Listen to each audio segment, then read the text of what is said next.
It's the Homeowners Show. Welcome to another live podcast here at Sawyer Park Icehouse. We are here with the net, and we are living it up right. Tonight, we are meeting with lots of entrepreneurs, business owners, and operators, and we're going to bring you all the best information and options for you in your home. So glad you guys could join us for another episode. While we are not in the studio, we're going to do the best that we can out here in the noisy Icehouse arena and get it knocked out for you guys tonight. Hopefully you can, if you can't be here, hopefully you can join us online. It's going to be a good time. Hopefully you're hearing all the good times that are happening behind us. And we're going to kick things off tonight. We got two special guests. But before we get to those guests, I want to go ahead and thank our sponsors. Thank you to Lone Star Appliance Repair. You can reach them at 936-647-2364. They are the best appliance repair company in the land. You can text them, give them a call. Guys, they're going to be honest with you. They keep all the parts in stock, so you're not having to sit and wait while your repair needs to be done. While your refrigerator gets hot, they're going to get it fixed. They're going to get it taken care of. And honestly, it's just going to be cheaper than going out and buying a new one. And with all these tariffs coming through, while you may think they're a great thing, they're going to make your appliances way more expensive. So right now, it's going to be cheaper to get your appliances repaired. Give them a call, 936-647-2364. We also want to thank our other sponsor, True Texas Solar and Roofing. You can reach them at 936-286-8325. They are your one-stop shop for solar and roofing. You can get complete energy independence by giving them a call. They can get you set up with solar. They can get you set up with a whole home generator. They can get you set up with a whole home battery, and they're going to get you off the grid as much as you legally can be and get you set up right. They can also inspect your roof and make sure that it's set up for those solar panels to be put on right. Give them a call, 936-286-8325. And right now tonight we got two guys sitting down with us that are actually in the roofing industry themselves. We're gonna get into all of it tonight, and you know, who knows? It could be we didn't even talk about what we could talk about. We're going to talk about everything, I guess. So why don't you guys let everybody know who you are and what it is that you guys do? Yeah, so my name is Wilder Titus. I'm a co-owner of Ryan's Roofing, and we're based out of League City, Texas. Listen, and you are? I'm Alex Johnson, sales manager for Ryan's Roofing. Yeah, you might hold the record for like deepest voice we've ever had on the podcast. Thank you. Well, so give me an idea. Like, you guys are down in League City. I mean, it's a little bit closer to the coast than we are. I imagine the roofing business stays a little busier than it does up in here. What do you guys feel like your specialty is? I mean, what is it you guys do better than anybody else? So I think my specialty is personally, so I used to work for State Farm. I was an adjuster. So I think I bring that edge to the table that I can tell you within 10 minutes whether your house is going to be approved by insurance. You know, a lot of roofing companies out here, you know, when they meet the adjuster, it's kind of up in the air. They're not sure if it's going to be approved or not. But based on the experience that I have at State Farm, which is the strictest insurance, that kind of gives me an edge when I'm going into battle with it. Yeah. So you're the guy that's used to being yelled at while you're on the property. Yes, sir. That's right. Yes, basically. So, I mean, I know that, because you come from the insurance world, to me that's helpful because I know that insurance is drastically changing in Texas. It is. Yes, you know, are you guys anticipating that? Like, what are you guys thinking? I mean, for those of you that don't know, I don't know about all insurance in Texas, but I do know that, like, probably within the next 5 years, roofs are going to be a whole separate insurance policy. They're getting rolled out of regular homeowners insurance. Mm-hmm. It's just not going to be a thing anymore. Yeah. So, what are you guys doing to kind of prepare for that? What do you guys think about that?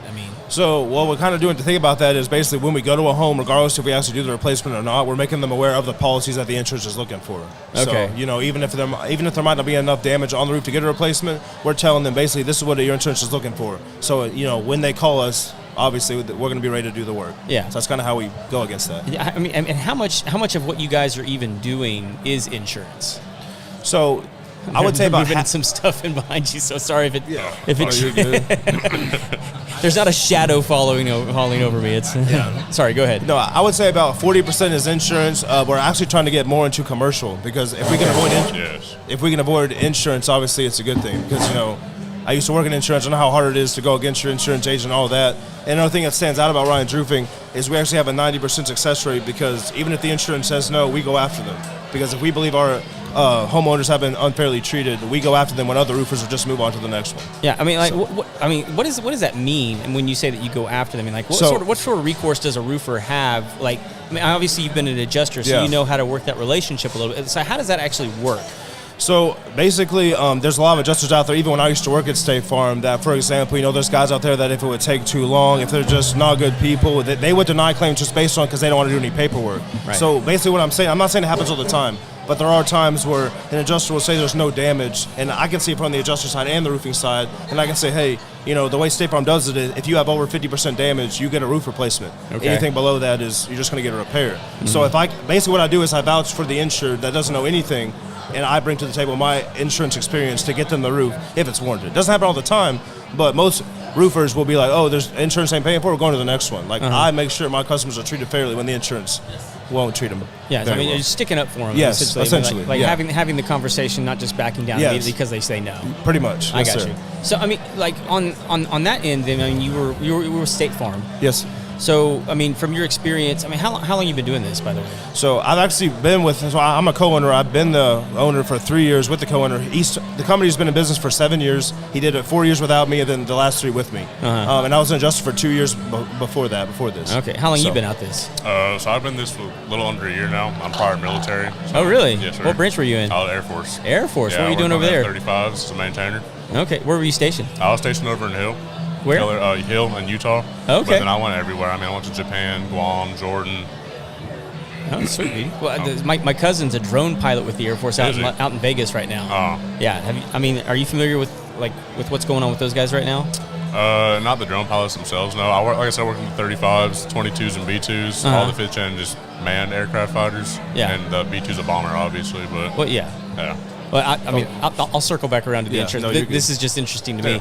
So I was having drinks with a couple of pilots, drone pilots. Yep. And their beef with the Air Force right now is they're going to do a career in the Air Force. They've been sort of pigeonholed into the drone program, which is an extremely valuable program to the Air Force. Definitely. Outside of the Air Force, that has next to no value. Exactly. For that job experience. And they don't even leave with like any sort of hours in the air. Yeah, no flight even hours. Though they're literally flying drones for like 12 hours at a time, but they can't fly a commercial It's dumb. It's very, very dumb.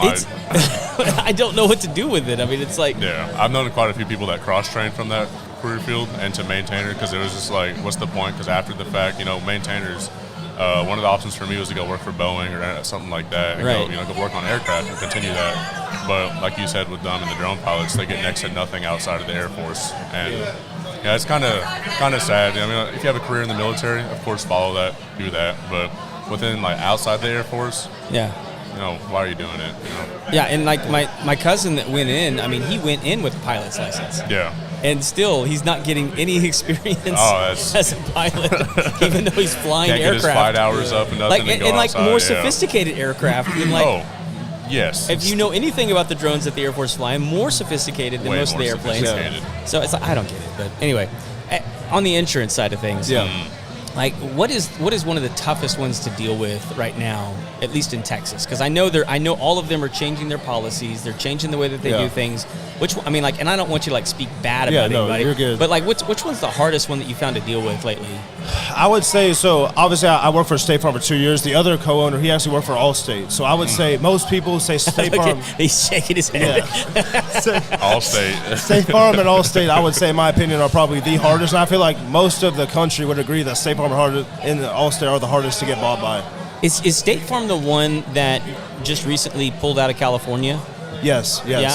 Because all the wildfires, yes. Okay. Yes. Yeah.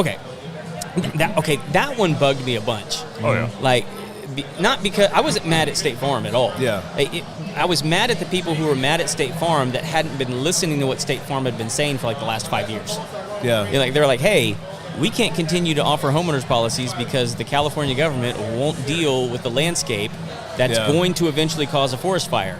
And then right as they pull out, there's a forest fire, and it's like no one was listening to the boy who cried wolf when there was an actual wolf in the state. Yeah, that's true. So, but I get their frustration because their house burned down. I'm completely sympathetic, and we had good friends that lost their homes, but insurance is so weird right now. It is. I imagine it's going to be changing the way that you guys even market to customers. Oh, for sure. Oh, yeah. Yeah. Well, okay. I would say a lot of things that people don't understand about insurance per se is there are so many like little niches in the policy, because the policy for example, State Farm is over 20 pages. Yeah. I mean, you have print Who wants to that's, read that? print that's yay big trying to get all that stuff. So there's so many ways that State Farm can basically find a way not to pay.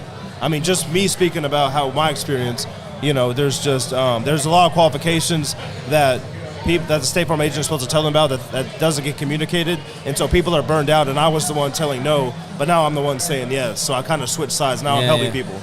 So. Yeah. Are you guys exclusively doing roofs? Are you guys doing like roof extensions? Are you guys? So yeah, we do roofs. We do gutters. Okay. We do like fascia, and soffit, and all that. Soffit repair, fascia repair, roof replacement. Fences as well. Yeah, we contract out for fences. I mean, we can obviously contract out drywall and all that, but our main focus is roofs and gutters. So, how do you guys feel about different kinds of gutter guards?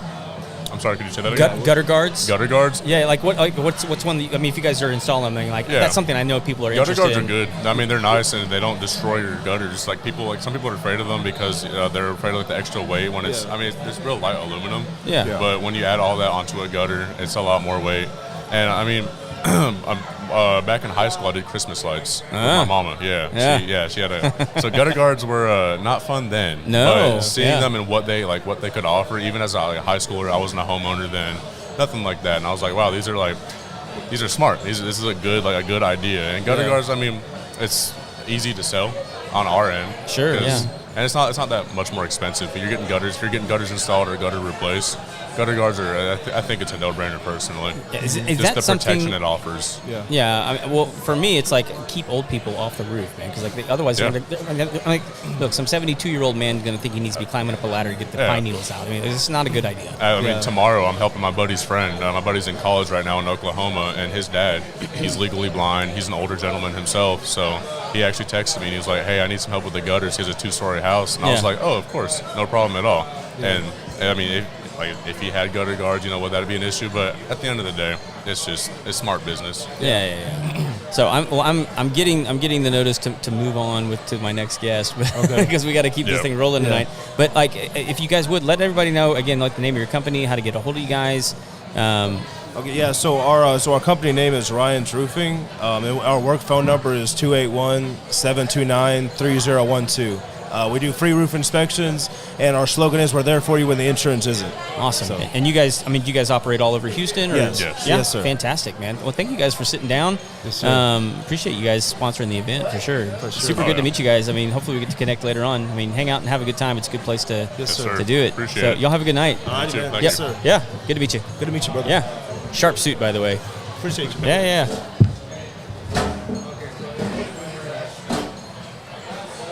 Well, guys, we are still rocking and rolling tonight. Hopefully you learned a little bit about roofing tonight, but we're going to continue on. We got our next guest about to sit down. Yeah, right there in that one, if you don't mind. How you doing? Good, how are you? Very good. If you can, take your hand, put it right there. And then put this down? And then put it down kind of at your chin. There like you go. That? Perfect. So, how are you doing? I'm good. How are you? Very good. Tell me your name and what you do. DNA High Easton, and I am an estate planning, probate, and guardianship attorney. All right. So, break that down for me. I'll break it down. What are we talking about? So, wills and trusts. Okay. If people are thinking about end-of-life care, if people are on their deathbed, I go do home visits and try to help people get their estate plans taken care of before they pass away. Oh, fantastic. And protect people by planning for the future so that their life and legacy is protected. Okay. Mm-hmm. So I'm going to show off a little bit. Okay. So I learned, so my wife had to take care of 3 estates since we've been married. So, and I did not know that executrex was a word. It is a word. It's a word for women who are doing those duties. Yes. Right? I mean, I was just like, you're the executor of the estate, and she's like, you shut your mouth. I am not. She's the executrix. That's right. Why is there a differentiation there? I mean, is there a reason or? Yeah. So an executor, it's a gender neutral term, but they tend to do it for mostly men back in the day. But now they have it for the female. So the female is an executrix, and then everyone else is an executor. But some women like to go by the executor. They're not discriminatory with that. Sure. Yeah. I mean, this is what makes it confusing to me is we have all this stuff about. So we have the Oscars, right? Mm-hmm. We have the Oscar for the best actor. Yep. And none of the actresses want to be called an actress anymore. They all want to be called actor. You know, and so then I enter the legal field, and I'm like, well, this should be the kind of the same thing. So everybody's an executive. No, it's an exec. Like if you call them an exec, they want to be executrix. Okay, fine, that's fine. Yes, it's a thing. Sometimes it's definitely a thing. I don't mind. I just want to know the rules. It's when does gender matter? That's what it is. I know, right? So, how long have you been doing this?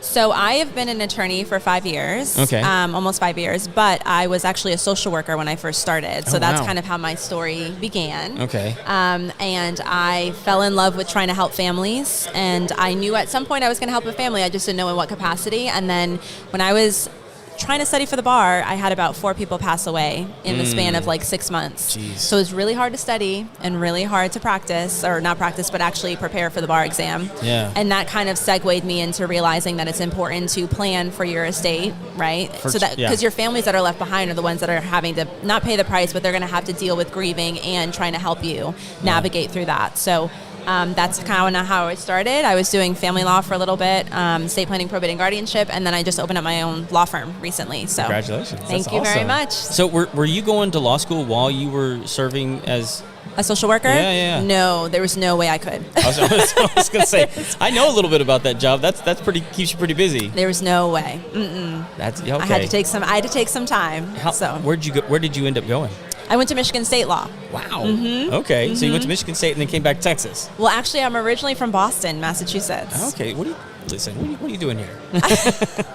My husband got a job transfer, so we decided to come down to Texas. So I grew up in Boston, went to college in D.C., lived in Tucson, Arizona for a little bit, moved back to Boston, went to law school in Michigan, went back to Boston, and then came here to Texas. Oh, my gosh. So did you have to take the bar again when you came to Texas? No. Thankfully, I was able to waive in my score, which is, nice. Different states have reciprocity, so I was able to take care of that. But, I did not have to take it again. I would never have thought that Boston or Michigan. Sorry, I'm going to adjust it real quick. Yeah.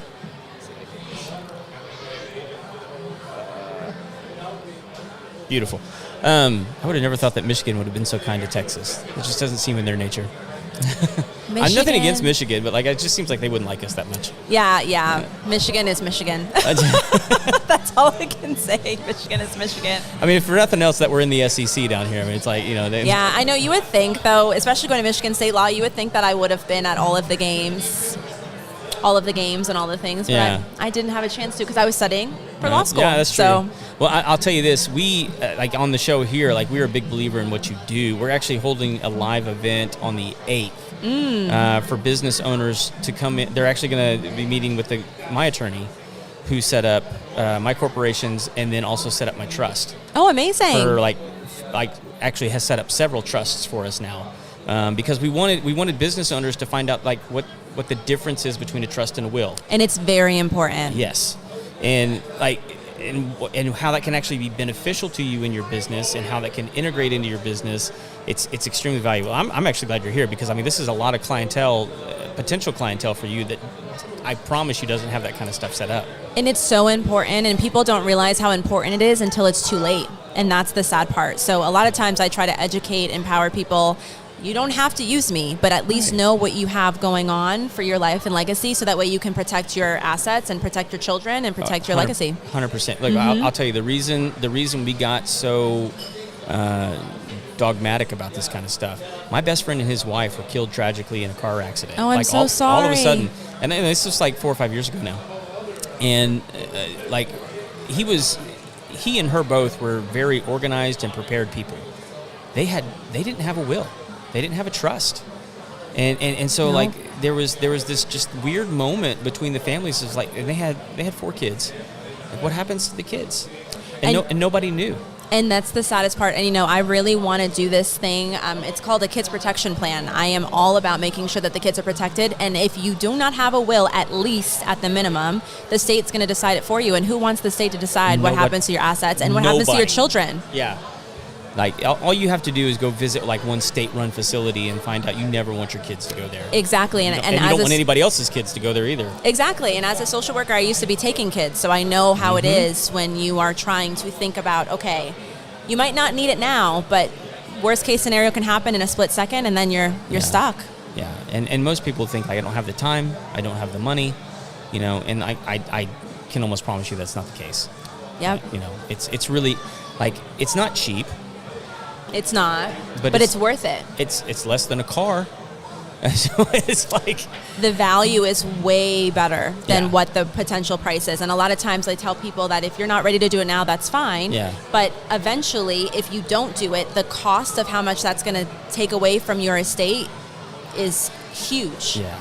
So you pay the money now up front. Yes, it's going to suck a little bit, but you're able to keep the money in the state. Your money stays with your family, and then you have peace of mind knowing that your family's taken care of. Yeah, and it's protected to a certain degree. You can also set stipulations. Like, we learned more about ourselves just by going through the process with our attorney. Yeah. And him asking us questions that we hadn't thought of. Yeah. You know, and that's your job. Yep. You know? Exactly. And it can be uncomfortable, but that's a good thing. Yes. You know? Mm-hmm. So. But I'm glad you have that taken care of. It's one less person I have to worry about, so that's awesome. There's other reasons to worry about me. We'll talk about that later. That's right. So, I mean, is there anything else you want everybody to know about, like, what you do? Or, I mean, like, services that you offer, or before JoJo kicks you out of here? I know, right? Well, I have to say that I'm very passionate about it. I really want people to know how important it is to have an estate plan. Yeah. To prepare for your families, so that way they're not having to deal with the aftermath of things happening when you get left behind. But my name is DNA High Easton, and I'm very happy to be here. I'm of High Easton Law Firm, and I'm just really, really glad to do this. I didn't even know I was going to do this today. Oh, this is fantastic. How did you find out about this? I got, somebody had invited me over to come to the net event, and so I was here, and then they were like, oh, we're doing a podcast outside. You want to join? I was like, sure. That's so cool. Yeah. Well, how do people get a hold of you if they want to find you? So they can call my office. My office is 281-895-1721. They can visit my website at higheastonlaw.com. Okay. And they can also go on Instagram and find High Easton Law on Instagram, but as well if they want to follow me personally, because I'm an open book, Miss Legally D. Okay. Yes, I am not, what's her name, Elle Woods. Do you have the suit, though? I do. Okay. My daughter actually has the pink. Oh. Yeah. That's like her idol. Yep. For sure. If you could do me a favor. Yes. Go on one of the live feeds. Yep. It's either on YouTube or Facebook. And just leave those links in the comments. Absolutely. That way we can put them in the show notes when we actually put the audio out. I just want to make sure and get it. Yeah, that would be amazing. Yeah. That would Thank be super you so helpful. much. Thank you so much. Yeah. Thank you for sitting down. Oh, of course. Pleasure. Good to meet you. You too. All right, guys. We are still rocking and rolling here at Sawyer Park Icehouse. Glad you guys could join us here on the live feed. Wow, let's see what's going on here. There we go. All right, there we go. Yeah, we're having a good time tonight. I need what's going on?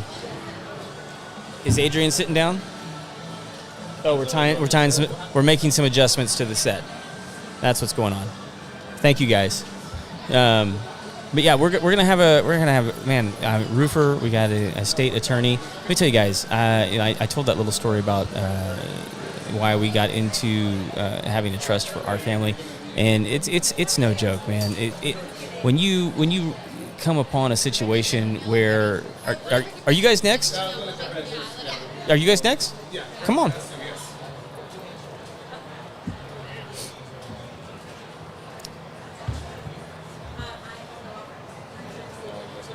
Oh, we're getting set up for another guest here. You got 2 drinks.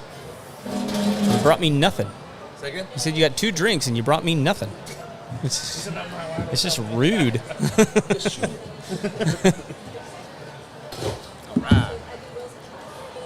All right. Did you guys know you were going to come on a podcast tonight? Second? Did you guys know you were going to come on a podcast tonight? No. Not tonight? No. Now we know. Now you know.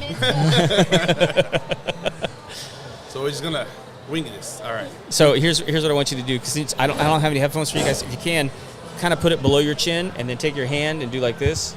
So. And if your hand hits the mic and your mouth at the same time, you're close enough. All right, like right here. Like yeah, there you go. Oh, okay. So literally talk to the mic. Gotcha. There you go. As long as you want. 10 minutes. 10's fine. 10's fine. Yeah. Cool. All right. Let me adjust this real quick. You got your drink ready? Yeah, it's like. Awesome. Adrian, Awesome. could you ask her to? What whiskey? Angels. Yeah. Perfect. Can't go wrong with angels.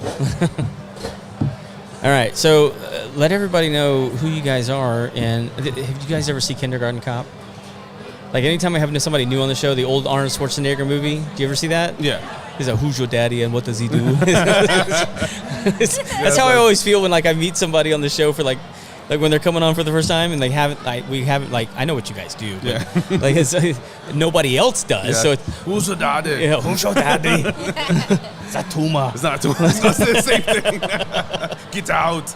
All right, enough. All right. Enough Arnold. Okay. No more. We're done. We get it out of our system. All right. Hey, guys. All right, gotcha. All right. Tell everybody who you guys are and what you do. Oh, well, we're Brandon Edwin. We're Brayfierce Digital. And we actually help businesses. We're AI consultants. Okay. So we actually help businesses kind of figure out through their lead pipeline system where their leaks at. Just like a pipeline. Okay. Where are your leaks? And your blockages. And your blockages and anything like that. And once we identify where it is that you need the help, then we use our AI solutions and automations to help you fix that up. Yeah. Okay. Fill in the gaps doing that. Yeah. With AI. Okay. So I'm curious how you even got into this because AI is pretty new. I mean, it's probably like newer to the public. masses, yes. Yeah, Public, yeah. yes. I mean, so were you guys dealing with it kind of before it became public? Were you just aware of it? Do you have experience in like tech, like prior to this? I mean, how'd you even get involved? Yeah, so our background was more on the marketing part. So we we started our business just doing traditional marketing with website design, SEO, ads, the traditional way you expect.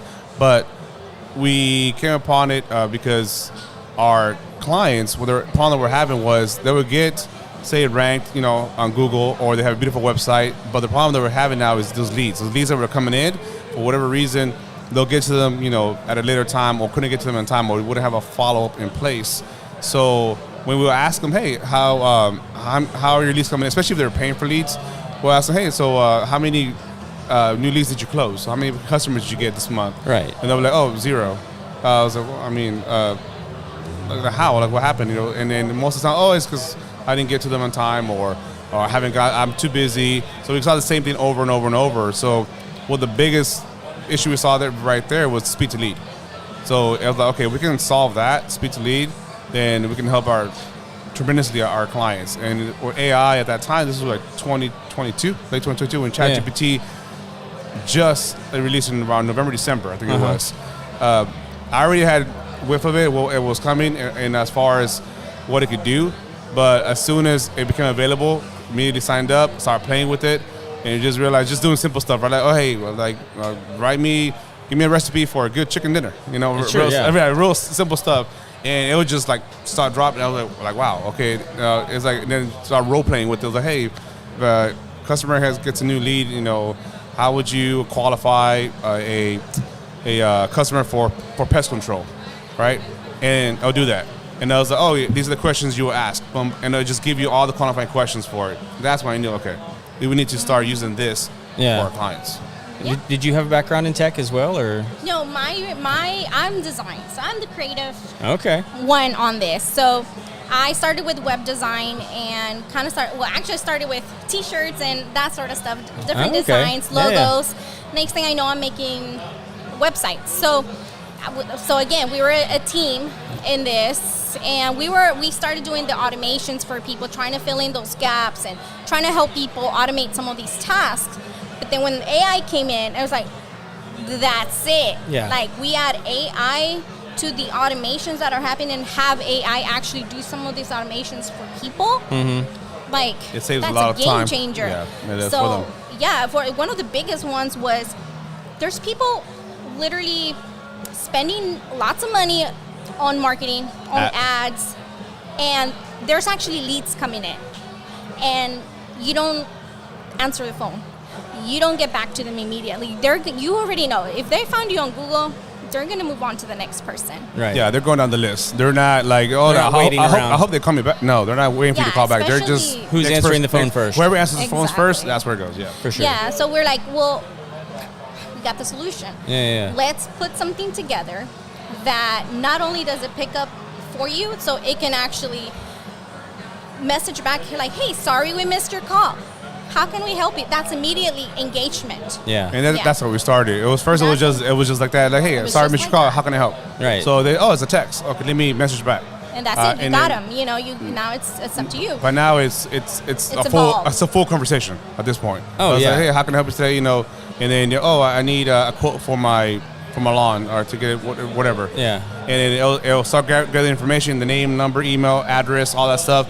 How big is your yard? So whatever it needs, it'll start grabbing all the information, and then it'll let you know whether you want to do an actual appointment for book an appointment to go out there and do a quote or a callback. Yeah. It gets all the info and then lets the customer or the business owner know, hey, John just booked an appointment for this time, this day. Yeah. So I want to ask this because I actually had this experience the other day. I was on the phone making an appointment for a phone call. And I was pretty sure I was talking to AI. And so at one point in the conversation, I just sort of stopped the conversation and I said, hey, am I talking to a real person? And it just redirected me. It wouldn't answer the question. Because it didn't want me to know. Yeah. And so I didn't bother me. It's fine. Well, certain things, the certain tonality, the cadence, the way it's speaking, you can tell, okay, this is not how a human will talk, right? Yes. And some of it is they'll go back. It'll go back to things that it knows that works, like phrases, and you'll hear it repeat it and so they're still working it out. Yes. It's still very, very good. It is. Yeah. It's pretty impressive. Yeah, the giveaway for everybody, anyone listening, the giveaway if you're talking to a voice AI is when you say something and it repeats, great choice. Now, let's go ahead. If it says something like that, great choice, excellent. Just, do you know it's an AI? Yes, it'll be. That's awesome. Exactly. Yes, but we're testing right now our current voice AIs to be more casual. Like, okay, yeah, I can do that. That's cool. Yeah. It very okay, yeah, I can do that. Well, I mean, so what have you guys been? Because I mean, I would, from what I'm gathering, y'all's clients are people like me, business owners, operators, things like that. What do you guys are finding that are the biggest gaps that AI can actually fill that maybe they're not thinking? Because I think most people think of it as answering, like phone conversations and things like that. But what is that the biggest one, or are there other ones that you guys are finding that are way more follow-ups? What do you mean by follow-ups? Yeah. Well, follow-ups. It's great when you gather that new lead that comes in. Great, right? And you call them. You got your appointment. Right. But they're not ready. Okay. A lot of people, or maybe it's more of a phone call, and they didn't answer. They didn't get to the appointment. Sure. And they give up after that. They're like, oh, okay, well, they didn't want it. Forgotten. And you move on. Out of sight, out of mind. Yeah. Yes, but how many times has it happened to yourself where you're in the middle of a message, something interrupts you, life, right? And you forget to call him back. I forgot. Or you thought you sent it. How many times has that happened? Yeah. So it's okay. A lot of people are very intimidated about calling them back several times. Yeah, they don't want to be a bother. They're afraid to be a bother, but I mean, you are running a business, so you kind of have to. And there's a proper way to do it. Obviously, you don't want to be a nagger and things like that, but you do have to reach them back, and they contact you first anyway, so they expect you to call them back. So they express interest in your service or your business. Right. So they gave you their info, so they want you to call them back. And that's one thing that's that little shift in your mind is I got their name, number, and their email, sometimes even their address. Right. So you can literally go to their house. So it's why wouldn't they want you to call back or message back? Yeah, for sure. That's the point. So people just I don't want to be a nuisance. No, you have to an adoption that people use now is called for follow-ups is buy, or die. So either they're buying from you, they're saying goodbye to you, or they just die off. Not literally die, but day off in the sunset. They don't respond to you. They're just happens. Not your client by then. At that point, you're like, okay, get them off the list, and just whatever. But those are the options there. So if they're not buying, if they're not telling you, hey, stop contacting me, then you just keep following up. Not every day. Sure. Right? Do it 3 days, 7 days. Have a sequence, and then every 2 weeks, and at that point, if they're not responding at all, then at that point you get the hint. I mean, can you even set it up to where there's like specific triggers, like hey, I saw that they opened the email, yes, like 10 minutes ago. I want to send another email in about 20 minutes. Yes, exactly. That kind of stuff. Yes, you can. Yeah, okay. Trigger, whether it be that, unfortunately, you can do with like a message. I know you can see read message. You can do that part, but email, yes. If it opens the email, they open it. Yes, it triggers. What's the trigger for that? Okay. Or fill out a form. Some people want some sort of form for whatever their business is. It just works out to have a form. Right. So those things, when somebody submits that form, it's like great because they're already agreeing for you to market to them and contact them and ask them to. So they already signed yes. It's okay for you to contact me back with this form, and that becomes a trigger for several things that could happen. So it's really up to the business, kind of like what their process is and what do they need for their process to. Everybody has some sort of process. It's a matter of figuring out where you need the help the most. Yeah, and if you don't think you have one, you have one by default. Yeah, it's there. You just don't put attention to it. Most people have a system of neglect. Yeah. Exactly. Yeah. So it's so you either put effort into it and really put it in place for yourself for benefit, or it just kind of just falls. If you imagine it literally a pipeline, it's like if you're missing little gaps there, then the water just flowing down. So at that point, you're just losing everything. So well, I mean, listen, I am not one of these like Skynet doomsdayers. I mean, like I don't think it's going to be anything like that. I mean, I think there's potential problems. I do. I'm not completely ignorant, but a lot of people think that we are a much bigger podcast than we actually are because we leverage AI, and there's a reason I can put out several clips every single night of like short form pieces of content. It's because I have AI doing all of my video editing. Exactly. And it's ridiculously cheap. I'm surprised that there's so many shows don't take advantage of it. I mean, like, right. I can remember making them myself, and it would take me like 2 hours to make one. Right. And I can do the entire show in about 10 minutes. And that's just me uploading and clicking things. It's not even me doing anything anymore. Caption and everything for you. Yep. Yeah. So I mean, like, there's aspects to it that are extremely valuable. Yes. Now, is it perfect? No. No, it's still a work in progress. There's so many times where I'll put a clip out there and it makes sense to me, but people watching it will be like, "What are you talking about? There's no context for this." And then I'm like, "Stupid AI! Like it didn't. It could have written it in the show notes. It could because like it does that. It takes it'll make a whole transcript. It does all kinds of stuff. Yep. So I mean, like there's lots of uses of it out there, and like some of the stuff you guys have talked about makes complete sense to me. But like, what is some of the more unique aspects of AI that people aren't tapping into out there in the business market, if you can think of any? When it comes to in the business that they can use and everything, it's what it can do on the back end of almost like your team. Like, so one thing is just having one that kind of responds to your messages, right, and takes care of this, incoming messages or takes care of calls. That's just one part of your team. Once we get a client that, okay, I need it to be, take care of my customers, customer service. I need it to be more FAQ, but I need it to be a follow-up. I need to nurture them. So all of a sudden, you have a whole team. You even like say a scheduling bot that one does certain things, or there's so many different solutions you can use AI agent for that before you know it, you have a team of 4, 5, 6 or more agents. All have a task. All have an objective, and depending how they are set up in the workflows, they literally hand off to each other. So that right there is one of the things that a lot of businesses do not utilize. Is because it's like a lot of them don't even have a system in place or processes. Right. So you can't, if you don't have that. They don't even know where to put the if you don't even have that, if you don't even have that set up, it's going to be very hard to even have one or two to get a lot of your job done. So, but once you have the system and process in place, then you can plug in all these other agents that literally will run your business in the background. And as far as business owner, you do what you do best. That's run your business. Not don't let it run you. You run it. Yeah. So. I mean, could it do something as complicated as like routing? What? I mean, because this is something I think a lot of people use is routing. routing. Right. Like for me, like I own a service business, right? Okay, and so I have multiple techs going out in the field on the daily. Yes. Like and so like I kind of do. I mean, we have software that, I think there's a lot of things that people are using that are AI that they don't realize are AI. Yes, exactly. You know? And so like right now I have software that I can plug in multiple techs.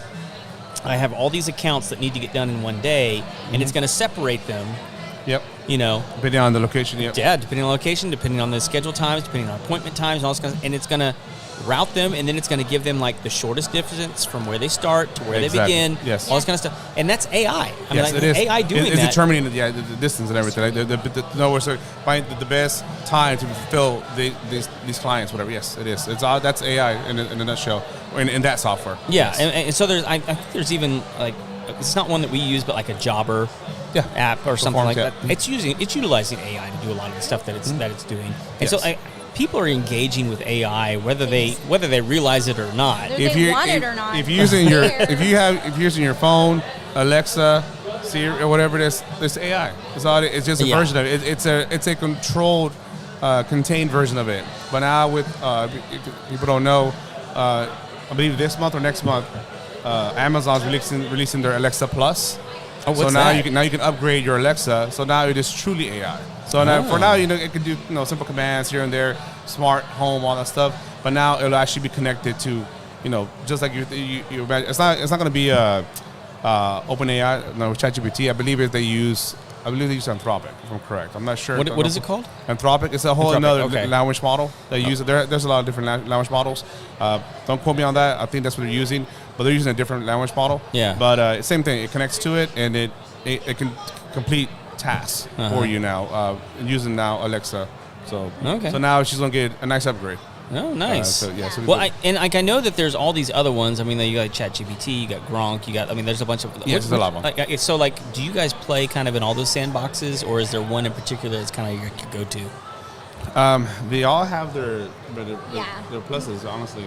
My go-to is ChatGPT just because that's what I started with, and I have it set up to all my stuff already, so it's just and it learns from you as you go. Yes, I'm constantly. I really treat it like an assistant. So if I actually had a human assistant, I would tell, hey, update. Now I'm doing this. Hey, our services are shifting, so I need you to help me write something like for this or for that. So I update her. I guess it's a her. You've gendered her. I gendered it. Yep. Just like the movie Her. We'll find out real soon if she's pissed off about that. I love that one because I have it pretty much set to how I need things to be and things like that, and I have it connected to other things that I use for tasks and all sorts of things. So and your outputs will be better too, because once it knows exactly what you do, like she does it, like uses it for knowing everything in the business, and then how she likes things done. Your outputs are always gonna be better. Yeah. Because so now I can actually ask simpler questions, but it's gonna give it to me the way it's been given it to me. I have heard a rumor, and let me see if you guys confirm it. I have heard that if you are polite to AI or ChatGPT in particular, that you'll get better results from it. Have you guys found that to be true, or is that something you've played around with? At the beginning, I did find myself saying always, "Please, can you please do this?" Yeah. Can you please? Now it's like, okay, I need. It's like at the beginning, it was like I was kind of saying, "Please," like that's how. Let me ask. No, can you please modify this, whatever? Yeah. But now it's like, okay, I need this modified and done this way in this Excel sheet. Yeah. So some people say that, but honestly, I didn't test that out because I wanted mine to work the way I needed it to. So just in case. But as I say, but in case they do take over the world, at least they'll remember you. It's like, hey, they were always nice. They were always nice. They were always nice. They was always nice to me. They always say please and thank you. That's right. Because if you're being mean to it or anything like that, it's going to constantly be thinking that it's doing the wrong thing. Say, oh, sorry, let me fix that. It does say sorry too. Because it's trying to please you, right? So if you are constantly correcting that was wrong. That was wrong. Then it's constantly wrong. So it's eventually, I feel like it's just not going to be the one you want. Yeah, we haven't tested it. If anyone out there wants to test it and see and try to piss off AI, by all means, go right. See what. Well, listen, we had. He's back in town now. We had the Rizzler, who was an intern on the show here, And he came in and was teaching us how to like jailbreak AI and make it evil, like and how to get it to. Teaching it how to tell you how to do like not so nice things. Oh yeah. When it first rolled out, it was kind of just open. That was Wild Wild West in the beginning. Yeah. Now you could tell it, hey, I would like to know how to, build a pipe bomb. Yeah, exactly. Like stuff and like that. It just threw Yeah. And you're like, now it's like this filtered. Yeah, I was gonna say and everything, I was gonna say my final thought on that is, if more good-minded people are using it for doing good in the world. Then more good things will be used for. Yep. Yeah. Because the bad people with bad thoughts, bad ideas are not going to stop because you stop using it because, oh my God, I'm not going to use it. I'm not going to support that. Yeah. They're not going to stop. So that means somebody out there has to create the good things so that way it's used the right way. Yeah. Exactly. Yeah. You got to start using AI as your as your tool to make your day-to-day life better, and then it just as your assistant. In other words, instead of seeing it as something evil or something bad or it's going to take over jobs, do this and that. No, it's here to enhance your life. Right. And that's what it can do for business and personal. Right. Well. Yeah. Cool. Yeah. Well, I was getting the signal from JoJo. Like, any parting wisdom or words you want business owners to know about out there? Any wisdom? Or things that you want them to know? Network? Okay. Network. Well, remind everybody who you guys are and how to get a hold of you if they want to utilize your services. I'm Brenda. Edwin. With Brave Fears Digital. You can find us at bravefears.com. Okay. www.bravefears.com. And we could go there if you want to kind of see how this works, everything. We can definitely sign up there, do like a little demo. And we'll be more than happy to kind of show you that. And my parting words is going to be, it's learn to adopt it, AI, now, especially if you're in your business. If you're thinking about maybe using it for your business, one thing I like to say is think how AI can help you generate more revenue in your business. Yeah. How can you use it? How can you use AI and leverage it to increase more revenue, bring in more revenue to your business? Yeah. Because once you figure that out, with what we do, we help with that. But once you figure that out, that's when you're going to start changing and really pushing your business into what's going to be the next revolution when it comes to AI. Yeah, the next level up. Yes, exactly, sure. exactly. So if you guys could do me a big favor, jump on the live feed and put your website in the comments. That way we can find it and put it, because we have to do the show notes after the show.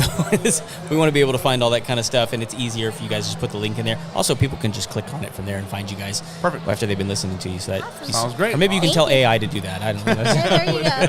Awesome. That was great. Thank you, guys. Thank you. Guys, let me go ahead and thank our sponsors for the show. Lone Star Appliance Repair, 936-647-2364. Guys, again, it is way cheaper to repair an appliance than it is to replace it. And it's just great to be dealing with an honest company that is going to treat you right and give you the best price on getting your appliance repaired. They're the best company here in Texas to get your appliance fixed. I've met with every single one of their techs, and they are fantastic. We've had them out to our house. We've had them out to Kevin's house, and they're going to get you taken care of. Fantastic company. We are proud to have them as a sponsor for the show. We also have True Texas Solar and Roofing. Guys, 936-286-8325. This is our newest sponsor right now. And guys, if you want energy independence for your home, they are going to be a great company to work with. They can set you up with solar. They can set you up with a whole home battery. They can set you up with a generator. And they can set you up with all three so that you have complete energy independence. You never have to tap into the grid ever again. Well, maybe just a little bit. But at the same time, they can also set you up with a brand new roof before you put those panels down so that you don't have to replace them at different times. They're going to give you the honest opinion and best service that you can find in the industry, and they are weeding out the scammers because there are lots of scammers with this solar stuff, guys. You want to be dealing with a reputable company that has been doing this for a while and is going to give you the straight business when it comes to solar. There's still some good incentives out there through the federal government to get your solar put up now. Take advantage of it while it is still there. Give them a call. True Texas Solar and Roofing, 936-286-8325. Give them a call. True Texas Solar and Roofing. All right, we got a new guest sitting down. Hang on, I'm going to adjust the camera so I can get you in the shot here.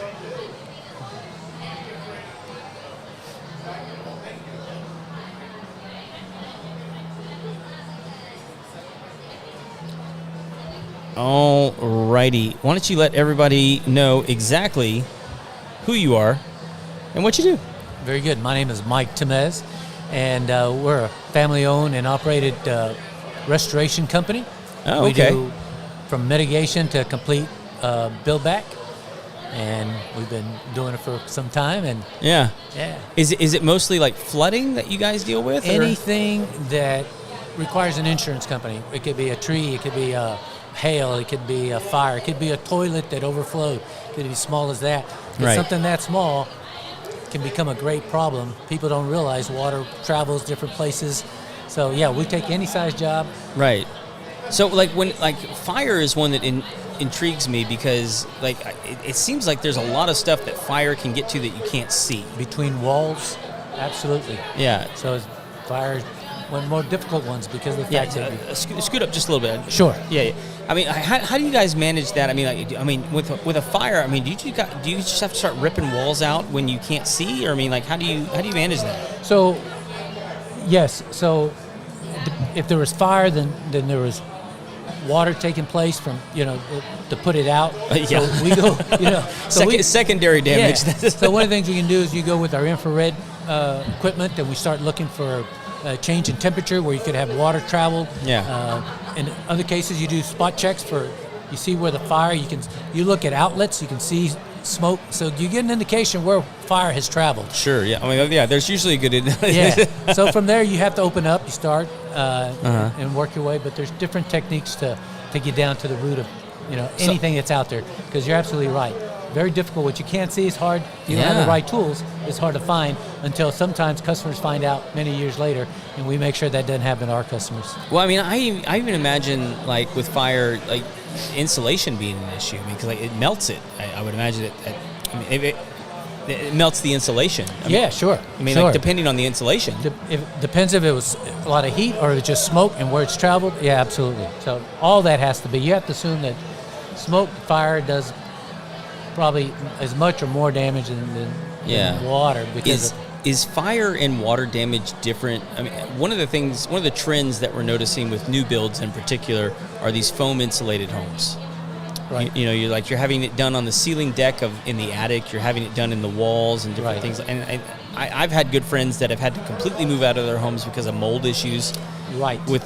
With foam, because it wasn't either the foam wasn't installed properly or the HVAC system wasn't put in properly. Absolutely. All these kinds of issues. But like, does foam cause any sort of secondary issues with fire? Is what I'm wondering. I mean, like, or have you even seen anything like that? So I have not come across. We don't. The good thing is that you don't see as many fire issues anymore, just because the fact that houses are built a lot better now. You got a lot of smoke prevention things out there.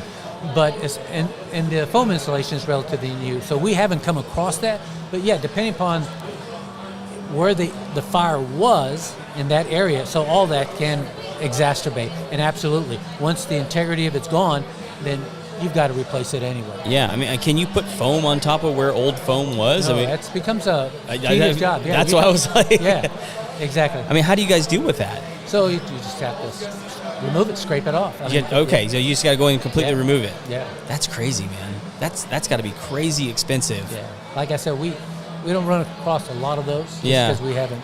Well, look, I think you're going to be. Yeah, because there's a lot more coming. Yeah. Yeah. Look, there are. Builders are, because of the incentives that the Fed is giving to builders to put foam in houses, right? They're almost moving exclusively to it, right?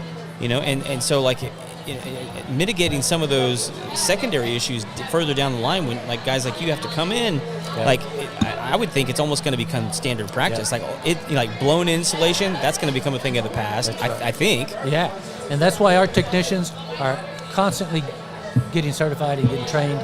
They've got to know the latest that's out there and what the techniques and proper techniques. So training is ongoing. How do you guys even get the training? I mean, like where are you guys getting that online. from? You get a lot of online training. You can sign up for some programs that are out there specifically for that. I mean, do you guys have to be licensed through the state? In Texas, there's no licenses in construction in the state of Texas. I knew that, but I knew it's different in other states. Yeah, in other states you do, but we're localized. We're here. Our areas are going to be the Montgomery, the Houston. Okay. This is our area here. Yeah. Well, I mean, and that's actually why I think, like what you said, is so valuable, because Texas is kind of still the Wild West when it comes to construction. Yeah. You know, we have our good buddy up in Portland, Eric G. He's been doing his radio show for 20 years, and he is just always aghast that roofers and GCs don't have to be licensed in Texas, and like, on one hand I agree with him. On the other hand, it's like, yeah, but it's way easier for me to weed out the jokers, right?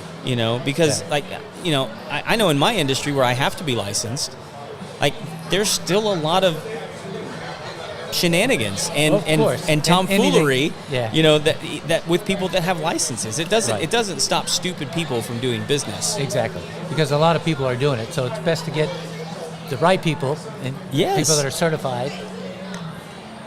Well, and like as a homeowner, I mean, like, it's good to do your research as to who you're hiring. Right. Which is, look, that was part of the reason we even started this show, is because we wanted to make it easier for people to access information about their home. Right. Because most people just won't take the time to actually do their diligence on the back end when they're hiring a contractor, when they're hiring a roofer, when they're whatever it is. Right. Thank you. And so it's, anyway. So what's one of the worst things that you've seen as far as like remediation? I mean, like, wow, we've seen it all. I mean,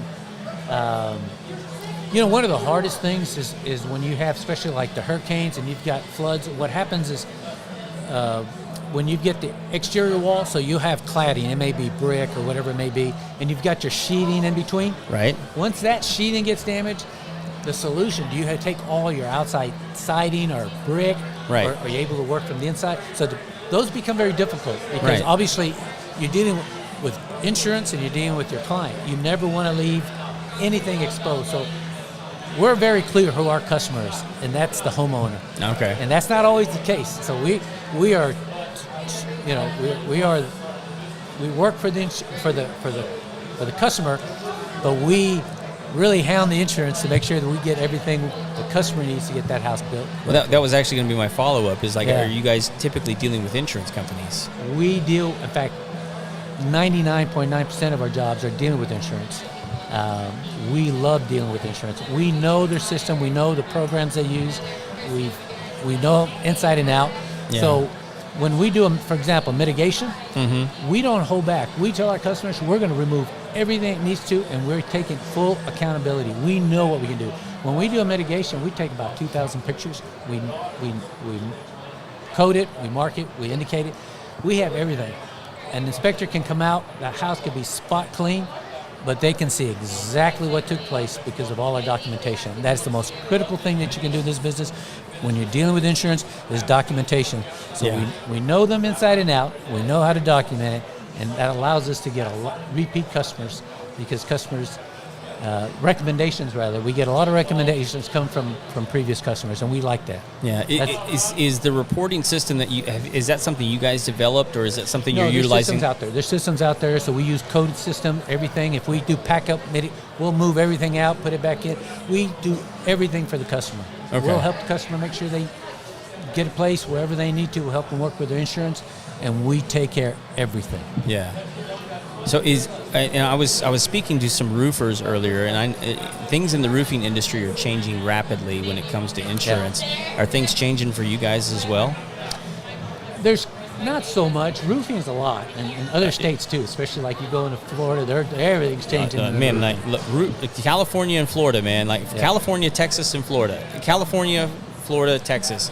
Those are like the three worst insurance states, and they're talking about making big changes in Louisiana too. I was going to say Louisiana's one. Yeah. So I mean, but like things aren't changing for you guys a whole lot, or not a whole lot at this point. But again, our technicians are always in the loop. Yeah. They know what's up and notifies our team, and we stay on top of that. So like I know a big thing around here is like if you're, because they've changed the floodplains. They continue to change the floodplains. Does that change the way that homeowners, get to utilize your services, or the way the insurances pay out for you guys, or? No, the only thing that changes is that if we tell our customers, verify whether you are in flood zones or not, because of the fact that they change every year. Yeah. And we've run into customers that, I've never been in the flood zone. You check it. Are you now? Yeah. Get flood insurance. Well, yeah, because that's the thing that's happening with roofs is, a long time ago it was pretty common for flooding to be included in a homeowner's policy, and now it's not.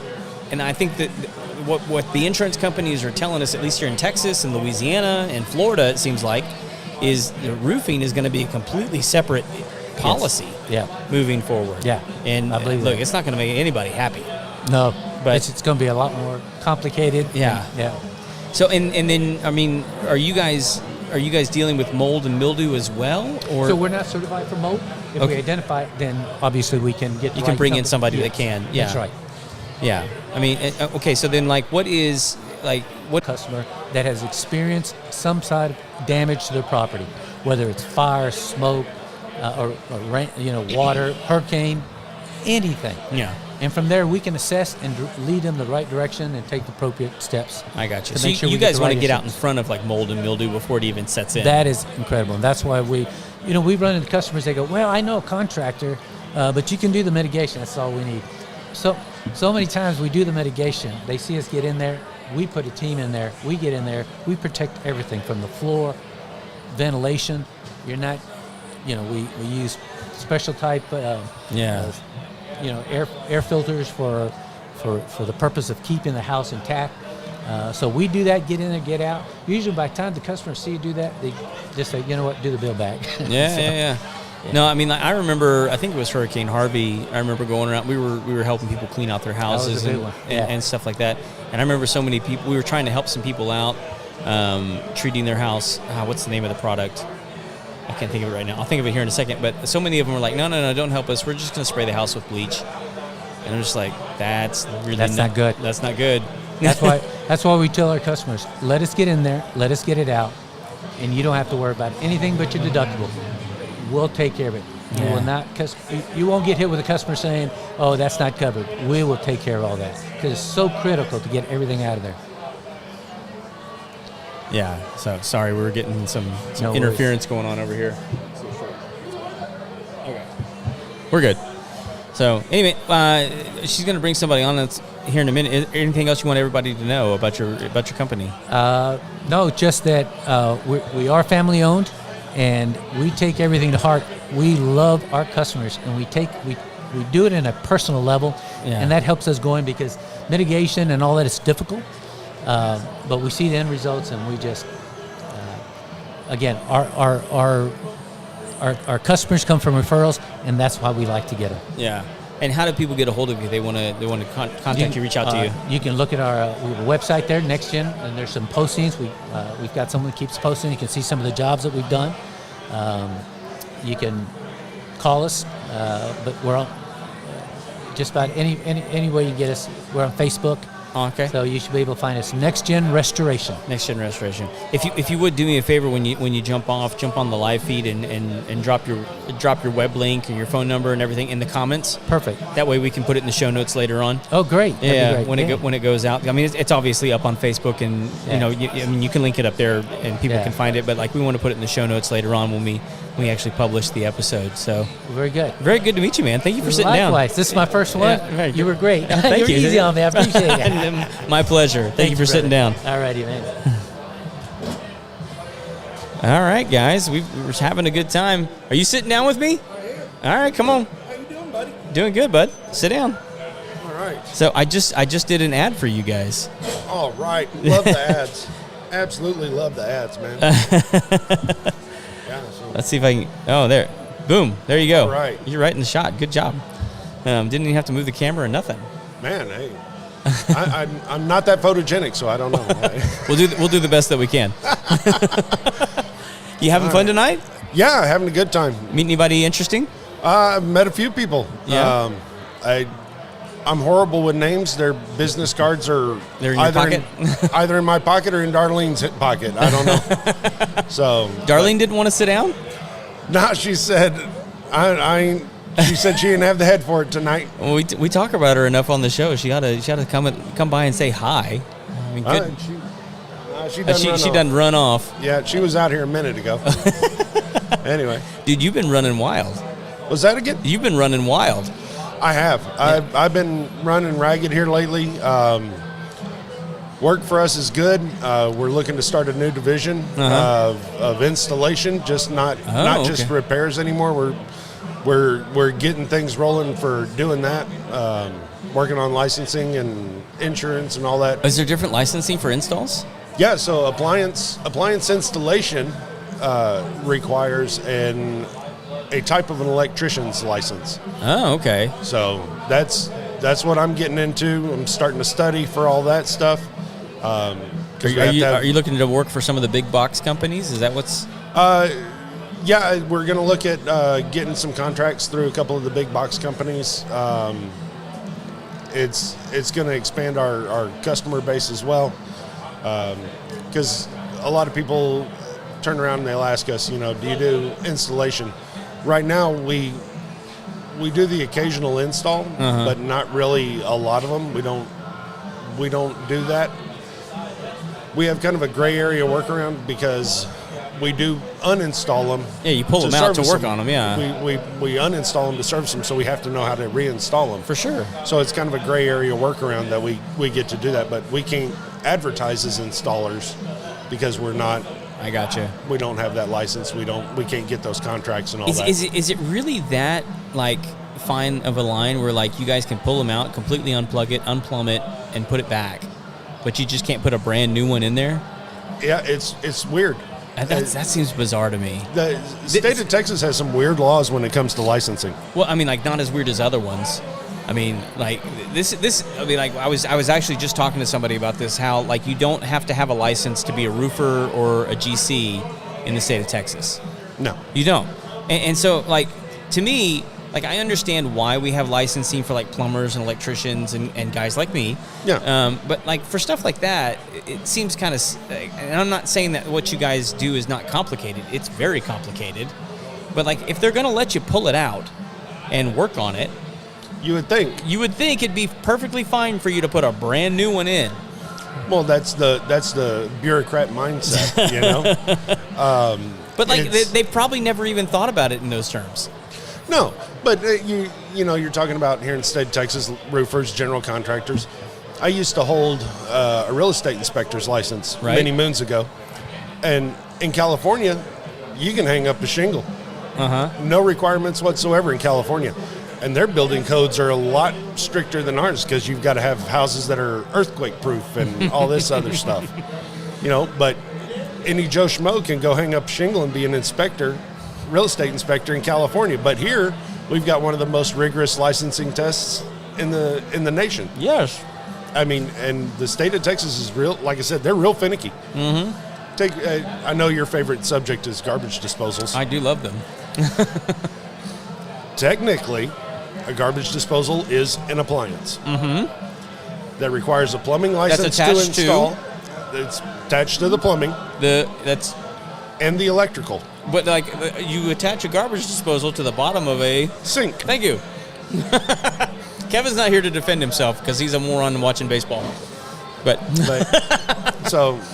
the sink itself is not the appliance. That's a plumbing fixture. Yeah, but we're not going to go there. But technically, you've got three trades there because the disposal itself is considered an appliance.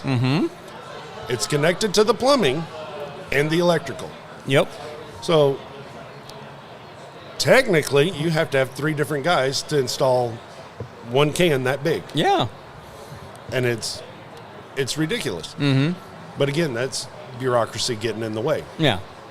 I mean, that said, I also understand why they have licensing for installation.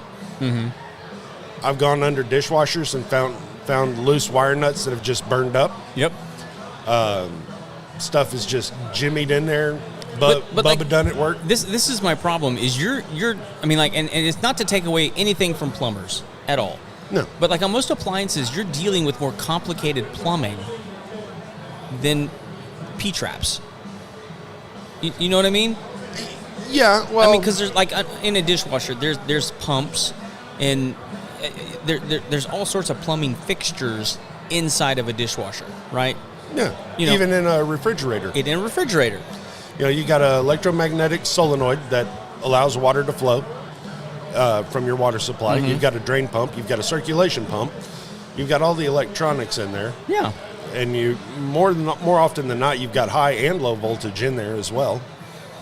I mean, to work on the appliances, you've really got to be a jack of all the trades. You've got to know just enough about all of them to be dangerous. But like this is part of why we like you having you guys as a sponsor of the show, is because like these are the most complicated items in your house most of the time. Like that have like the most moving pieces, that have the most electronics. I mean, take for example your home PC. It's a CPU and a screen. Mm-hmm. Now, take your dishwasher. Mm-hmm. You've got a computer in there that not only has basically a keyboard, your user interface, a display, either LEDs or a LCD readout. Then you've also got a PLC controller in there, essentially in the motherboard, which tells all the pumps when to run, the solenoids when to open, the heater turns on and off. It controls all that. When do I let the soap go? Mm-hmm. You know, all that. It is a more complicated. It's a dumber but more complicated system. Well, and then like tag onto that, like one of these like Samsung refrigerators that has the touch screen. Oh yeah, you know, like the 3-foot touch screen on the outside. Yeah. You know, that's a whole separate computer that you have to know how to either replace, repair. It makes you. It's just a tablet. I don't doubt that. It's a tablet with a plug on the back that it communicates with everything else. And so you can just take one out and put another one in? Yep. How much are those? About $1,000. Yeah, there you go. And here's the fun part. I tell people when I'm doing one, I've only done a handful of them because people hear the price and they go, oh, never mind. Yeah. And they go duct tape a tablet over it. Mm-hmm. But the few times that I have replaced them, you get glass suction cups and stick them to the front of it. You put your knee on the door and yank it as hard as you can. I tell customers, don't look. You don't want to see this. You don't want to watch it. It's like pulling a tooth. Oh, yeah. And it's a violent affair because it usually doesn't come in one tug. No, there's no way. No, they're clipped in there pretty solid. Yeah. And it usually sounds really bad when they come loose. But everything goes back. With you here, because you told me the other night, and if you don't mind sharing, like Kevin and I stayed at an Airbnb that had one of those ice makers you and I were talking about the other night that makes the round balls. Oh, yeah. Yeah, you said that's an LG refrigerator? Yes, LG. And like, look, we're not here. If anybody else has come out with one, I'm not aware of it as of yet, but LG is the one that's known for it. Yeah, so like, and we're not here to disparage any brands or anything like that. So like, let's put that on the table. But you were telling me, because we were talking about ice makers breaking. Mm-hmm. Right, and I told you, I was like, man, I found this one that we stayed at this Airbnb. It had this amazing ice maker. It was making the perfect balls for my old fashions. Oh yeah, and you were like, yeah, don't ever have that thing break because just the ice maker. Never mind the labor and all that stuff. Right, ice maker alone is about $500 to replace it for an ice maker. So, and I think I was looking online the other day. I'm always searching for this stuff. I'm just always interested to see what's out there in the market. I think GE makes like a tabletop ice maker version of that I think is $350. Really? I'll have to look up that. Yeah. That's interesting. I haven't heard that yet. You know, like I mean, it's not big. I mean, it'll hold like, you know. No, I mean they've been making 10 ice cubes or like ice balls or whatever it is. But like, yeah, I saw one the other day. It was around that price. It was like $357 or something like that. I'd have to go back and look it up. I mean, countertop ice makers have been around for, I don't know, 4 or 5 years now, I guess. Yeah. Maybe a little longer than that. Longer than that. And usually they either make the Sonic ice or the little tube ice or whatever. Mm-hmm. And when people get sticker shock when I tell them, you know, it's $350, $450, $500, whatever to replace an ice maker with labor and all that.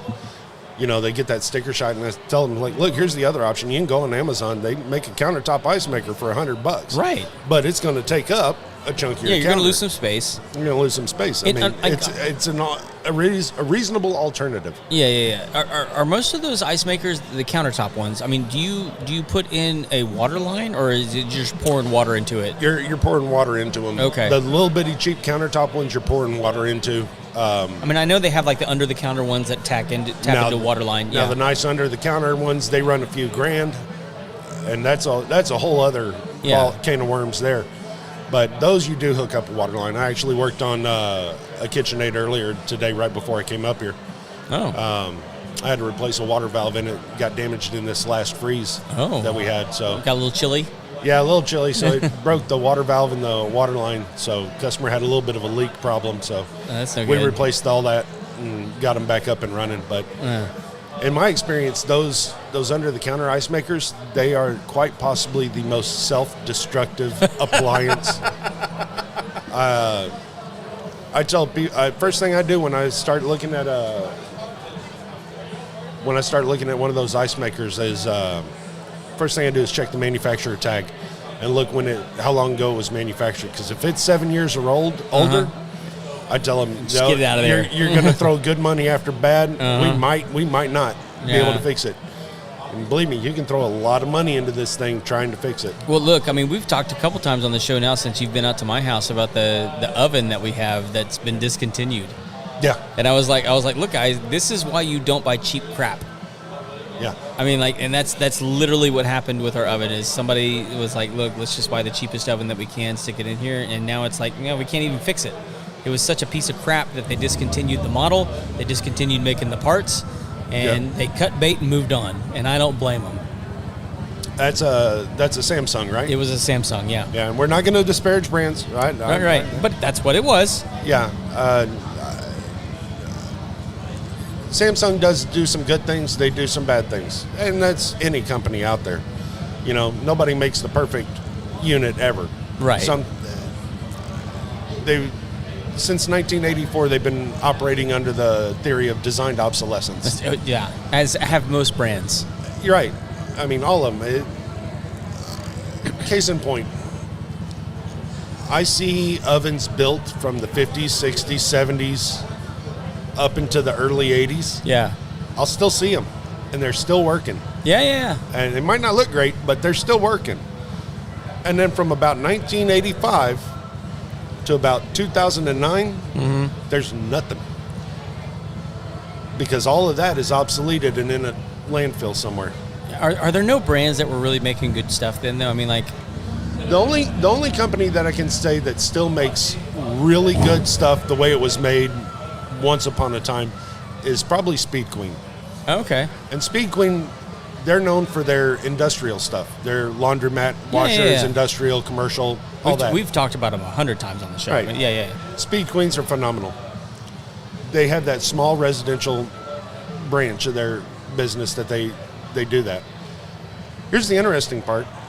They use a lot of the same vent for all the residential stuff that they don't manufacture, like lid locks for your washer and whatnot. Yeah. They actually use the same vendor as Whirlpool for those components. Oh, really? So I always tell people, it's like, look, when it comes to washers and dryers, if you can do Speed Queen, great. Your kids will inherit them. They're tanks. Yeah. I've been called out 6-7 times on Speed Queens. Only half the time the problem was actually with the unit itself. The unit itself. Yeah. Usually it's the house that's the problem. Figure that one out. But I always tell them, if you can't do the Speed Queen thing, Whirlpool products. Whirlpool, Maytag, Jenner, KitchenAid, Amana. Yeah. They're all Whirlpool. It's not that they don't break down. Half of everything I worked on today was Whirlpool, but that's usually not the case. It's usually 1 or 2 items that I work on a day from Whirlpool. Everything is everybody else. What about like Viking and like Sub-Zero and what's the other one I'm thinking of? Go ahead. Yeah. My grandfather was a very wise man, in my opinion. I'm sure most people think their grandfathers are pretty wise. Sure. My grandfather had a philosophy: buy the simplest thing you can buy, because it's just more stuff to break. So, that said, Viking, Sub-Zero, Wolf, Wolf, that's the other one I was thinking of. Yeah, Wolf is a subsidiary of Sub-Zero. Yeah, right. They're phenomenal units. Mm-hmm. Absolutely phenomenal. Again, like in the case of Sub-Zero, they're known for commercial and whatnot. They just happen to have a small residential branch of their company. They make, like we used Sub-Zero ovens when I worked at Halliburton many moons ago, but we were baking downhole oil tools that were 30 feet long. Right. And we're using massive ovens for them. So that's their bread and butter, is building stuff like that. They just do that also. Right. So those units are good, but again, they've got stuff that breaks down on them. It's just the nature of the beast. But also with that name brand, it's like buying a Cadillac over a Chevy. You're going to pay for that Cadillac emblem. Same thing with a Sub-Zero. You're going to pay for that name. So, like, if something goes wrong with one of those, is it more expensive to repair it? It does usually cost more. Yeah? Yeah. Now, again, like Speed Queen, they use other parts. Yeah. Sub-Zero ice makers are either Frigidaire ice makers or Whirlpool ice makers. Okay. Just depending on the model. They, sometimes they're interchangeable with the wiring harness or whatever. Yeah. But there's certain things that they just don't manufacture. They don't see the need to manufacture it because there's already something out there that's good and works. So they just pilfer it from somebody else. Exactly. Yeah, that makes sense. But it also keeps the repair costs down. That's just it. Sub-Zero and them, they won't give you the part number for the Whirlpool version of the part. They take it, rebox it into their stuff. Oh, gosh. And then you pay, again, sticker shock. Of course they do. A Whirlpool ice maker's anywhere from $150 to $225. Is there no way to end around that? I mean, like, you just don't know because, like, you have to submit the... So I haven't figured it out. Uh-huh. I haven't figured out the correlation or the crossover. However, our owner, Sarah, she's working on it? She's got most of them. Oh, really? Yeah, she's got most of them, or she knows she's got a contact at one of the parts houses that can figure roundabout stuff for her. I mean, like, somebody needs to expose that if that's what they're doing. Well, I mean, it's like going... I'm not trying to paint a target on you guys, but that's No. that's pretty shady. No, but, I mean... I get it, but... Take, for example, have you ever used Rock Auto? No, what's that? It's a website for looking up, for ordering car parts. Okay. And if you go through it, it'll tell you what parts are OEM and what parts are OM. Right. So OEM being, it's the Chevy or Ford AC Delco or whatever those brands are. Then you got the OM, which might be some different name. I got you. But it's who manufactured that for AC Delco or Ford or whoever, And you can get it for $100 cheaper. Yeah. And it's learning those tricks and those roundabouts that allows you to make a little bit bigger profit on it. You just say, okay, here's the cost for this unit for your brand. Yeah. And then if you can find the workaround and get the other part number for the cheaper version, well, you just bumped up your profit margin a little bit there. Yeah. So I'm getting the signal from JoJo to kick you off of this thing. Not that you're getting kicked off. You're always welcome on the show. It's been an absolute pleasure. Dude, always love talking to you. Oh yeah, man. Let everybody know. Give them do you know the phone number? I can pull it up for you. Here, I got you. Lone Star Appliance Repair 936-647-2364. You're the lead tech for the company. Lead tech, WT Mon. We'd love to hear from you. Anybody in our general area around Conroe, Montgomery area, we are looking for a technician right now. So. Oh yeah, put that out there. I mean, because you're feel free to email me a resume. WTMon, MAUGHN @gmail.com. We just need some mechanical background. I can teach you just about anything else they need to know. Yeah, if you don't mind, jump on the live feed and leave that information in the comments. That way we can grab it and stick it in the notes and get it out to as many people as we can. We want to find you guys a good tech, great company to work for. So yeah, I've been here I'm that guy that would work for a company about 6 months and get disgruntled. I've been here just short of 5 years. I'm still as happy today as the day I started. There you go. So, absolute great family environment to work in. Yeah, no, everybody helps each other. So we love you guys. So thank you for jumping on, bud. Absolutely. Go have a good time. Hey, you too. Take care. Thanks, bud.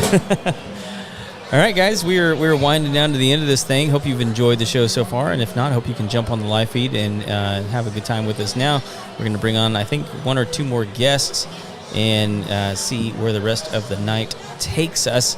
I wanted to give a big thank you. We just thanked Lone Star Appliance Repair, and thank them again, 936-647-2364. And if you did not have a chance, just rewind a little bit and listen to the interview that we just gave with them.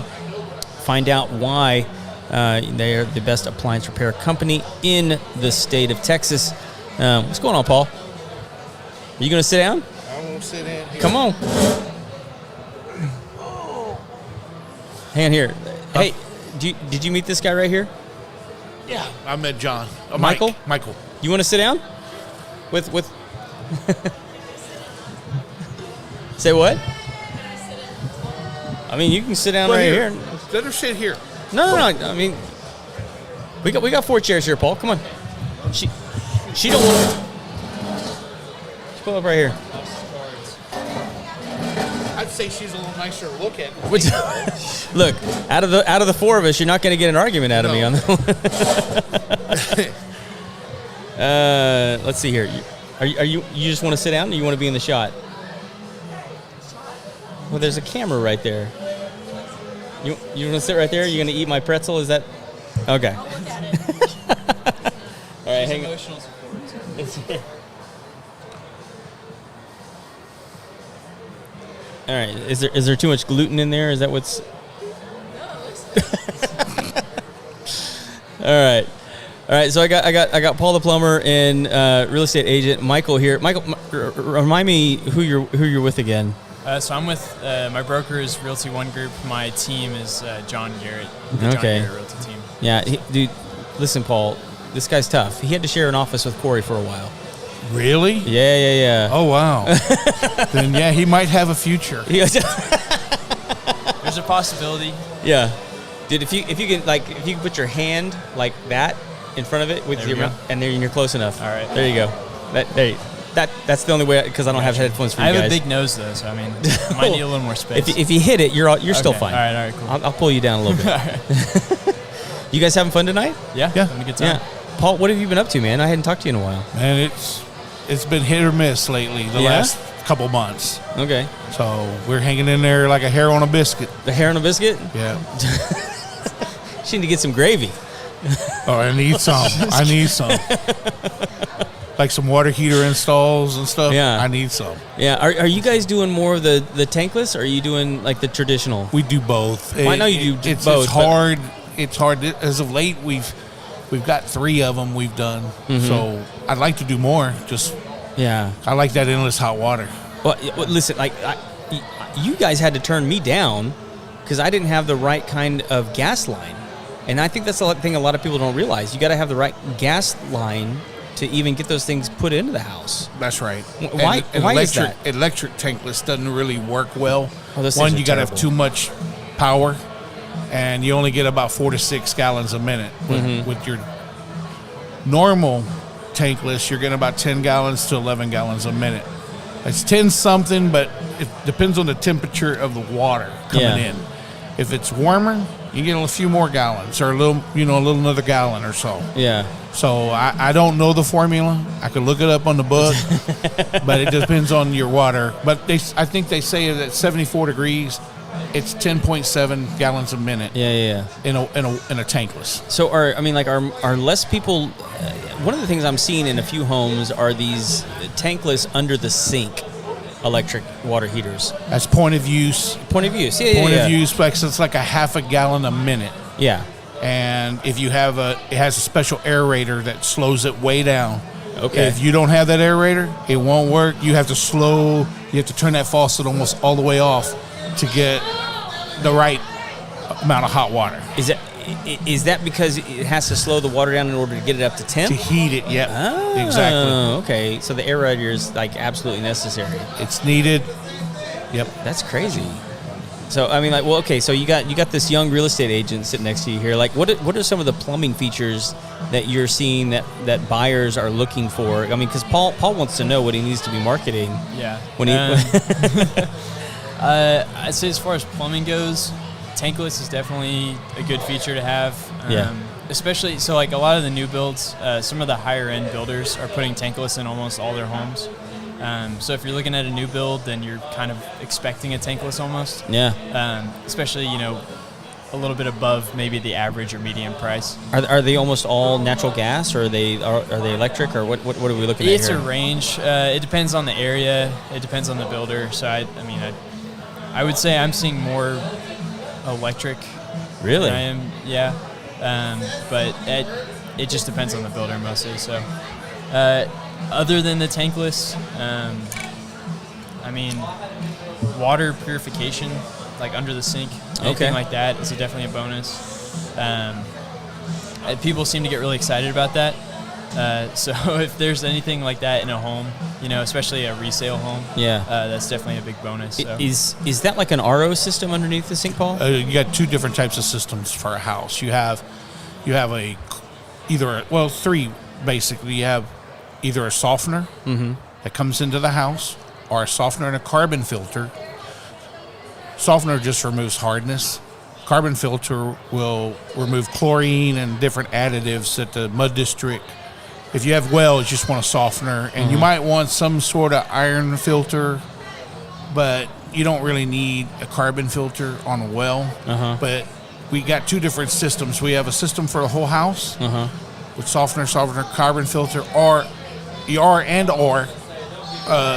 system that fits under the sink for your drinking water, and that'll have ours happens to have 4 filters, right? A sediment filter, a carbon filter, RO membrane, and then a pH booster on ours. Okay, ours is really good. Good in my opinion is for the price you pay. Right, it's very good system for the money. Right. And for all those lovely Woodlands crunchy moms out there, which one of those is going to get rid of the fluoride in the water? I'm going to be honest, man. When you get down to fluoride and certain things in the water, I've had put one RO system for a whole house. I never recommend it again. Really? It's just because it's so much maintenance on it. Yeah. And you're constantly changing filters. And you've got to take the water. That happens to be on a well. Okay. They were getting readings of animal feces in the water on the samples, and it was really bad. So that customer opted for an RO system. I wasn't crazy about it because I knew it was going to be some maintenance. Plus, it takes the water, goes through all the filtration of an RO system, and ends up in a tank. And so it holds in a 200-gallon tank. Ooh. And then it gets pumped into the house. I wasn't crazy about it. And they had copper water pipe, which causes the copper to start leaching. Right. So they kept that system for 2 years before they repiped the whole house with PEX. So everything inside the house, porcelain, was green. Oh. So, and dang, that's crazy. But it's the cleanest water they have. Yeah. But it's just a lot of maintenance, and it wasn't worth. So when you say a lot of maintenance, was that something you were having to go out to like monthly? Was it like weekly? Well, that was the first system I've ever put in. I did a lot of the under the sink ones for drinking water. Those are really fairly easy, but the one for a whole house, I'm telling you, I had to get used to it. So I went out for free on a lot of these first 6 months, 8 months, just to get the system kind of calibrated to where if one of the pumps wasn't working right, it'd blow the top off the RO membrane. Jeez. So that cylinder, I had to replace that. So after that, I was like, hey guys, I'll give you a softener and maybe a filter of some sort, a sediment filter in its place. And they go, man, we have to have RO water for our whole house. Yeah. I don't know anything about the the filters or softeners. I just know what it looks like when it's under the sink. So I'm like, hey, there's something Feature. in here. Yeah, filtering the water. I don't know exactly how much that does. The RO system will have a drain that goes into a drain. Or it'll drain go up to the faucet, then back out of the faucet. Won't go through the faucet. Yeah. It's just a high point and come back down into the drain system. If it's just a filtration system, it'll be just the tanks in and out of the filter cartridges and straight to the faucet. Okay, gotcha. Yeah. So that's not RO, that's just filtered water. Well, I know you and I have talked about this before, but like you can put one of the, and I think, what's the name of the company? There's like, it's like a tall cylinder that you could put on a line of the water line coming into the house. That's a filter. It can act as a whole home filter. It's not as good as like the system you would put in. What is it? It's like, well, you're just talking about like a sediment filter. Just a sediment filter or a polyphosphate filter. It's like a first line of defense. I mean, that's the least you can do. Yeah. But it's better than nothing. Crazy to know what's in your water. EWG.org.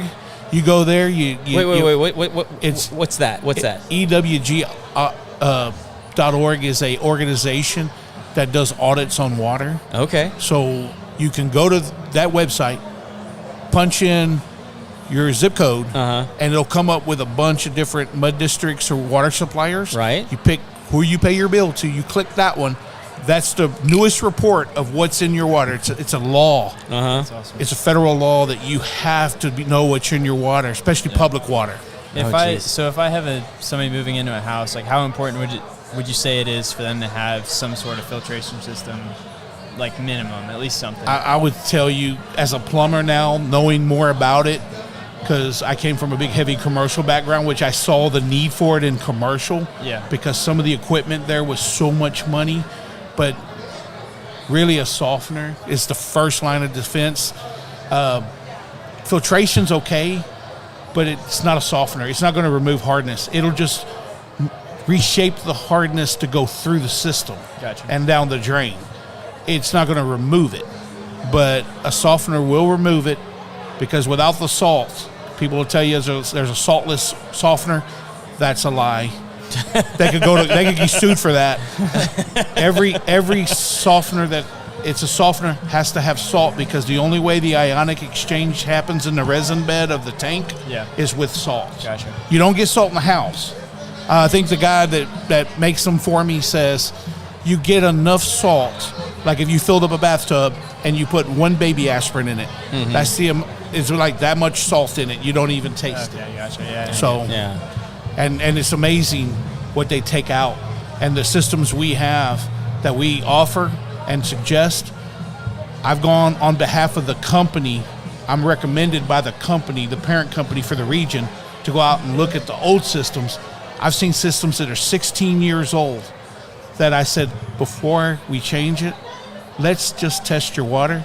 And lo and behold, it's working just like it did the first day. It's awesome. Recommended 6 to 8 years. But one I've seen one at 14. I've seen one at 16 years. Working fine. Now I'm not saying that the resin bed ain't gonna come apart and get into all the faucets. Sure. Because that happens. That's when you know things that looks like glitter. Yeah. And you're gonna go. It's like if you ever have somebody, hey, Michael, I got glitter in my bathtub. You got a softener? Yes. Gotcha. That's probably what it is. The resin's starting to break apart. Gotcha. It's either that or you got a 7-year-old. I mean, it's you could. Might be a small child, but it could be the softener too. Yeah. Paul, how long does it take to actually get your water tested like that? I mean, like, is it a long turnaround, short turnaround? A water tested? Yeah. We have a simple test that will test hardness, chlorine, iron, and TDSs. My oldest son, knows a whole lot more about this. He's like a doctor at this. I know enough. I'm not saying to get in trouble. I'm not. I feel like I've gotten really good at this, but there's 4 or 5 tests we can do. But we can do a real in-depth test. That comes with a charge, because we have to send it to an independent laboratory, and they will tell you every little bit in that what's in that water, and you could take that, and we can explain what each one means. Because when I looked at it the first time, I'm like, what is that? Right. So I had to talk to the laboratory, and they go, yeah, that's nickel, that's chromium, I got you, that's arsenic, and that's stuff that's in the water. And it's as long as you disclose it as a water purveyor, or the supplier, it's perfectly legal. Yeah. Because you're letting the consumer know that's in your water. But the EPA, one of the acronym places, say it's safe. It's within the boundaries of acceptance, which to me, I want water I don't play with. Right. Hardness, the hardness will destroy your water heater, any faucets, etching your glass in the shower, and all your whatever finishes on your faucet, it wreaks havoc. Yeah. So I'm not saying you end up getting your money back, but it's a good investment. Yeah. First investment you can make in your home that will enhance your plumbing system And like and prolong it. Real quick, what kind of money are people looking to spend when they're putting something like that in? Not RO system, but the twin system that I recommend on public water. Yeah. Softener and carbon filter. I'm at $46.39, which is a lot of times half of what these water companies are charging. Yeah, I mean, just real quick, not $46. No, $4,639. Yeah. And like Culligan, I had a customer. Maybe I shouldn't have said the name, but they said Say whatever you want, man. got tested. They got someone that looked at theirs and said $79.95. Oh wow! Yeah. So we're a whole $3,300 cheaper than that. Yeah. And it's not cheap. It's not a cheap unit. And the unit is high quality, has a good warranty. Paul the plumber backs it. Yeah. And then if a customer wants to get on it and do it at this moment for the next foreseeable future, I'm throwing in a complete RO system under the kitchen sink. Oh, that's a good deal. Free of charge. Yeah. That's $1,100 value. Yeah, that's awesome. So, and they love it. That lady, she bought that. She said, I'm going to cancel the thing with Culligan. I'm going to have you come and put this in.